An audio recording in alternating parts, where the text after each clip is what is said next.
домашний пиво по-любому басқаша болады қарасаң. Короче, пиво ішпестен алдын бір фишка айтаман да. Мысалы үшін көпшілік пиво ішкісі келген кезде сразу да бокалға асылып пиво ішеді ғой. Дұрыс болады, но елде айтып кететін способы бар одан беттер да. Короче айтқанда, қойта шөллеп тұрсаған бар ғой, балық жейміз. Мақсатымыз құрт тұрған ауызды елде құрту.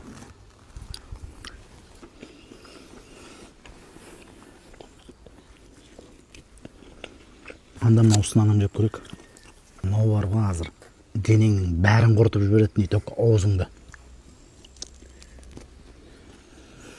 Енді ана мұздай пиво елде айтып кетема дедім.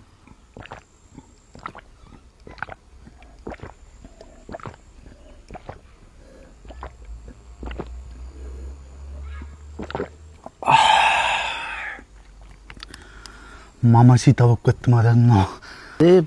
Керек емес деп бітті деп балық жеп келіспейді ол да.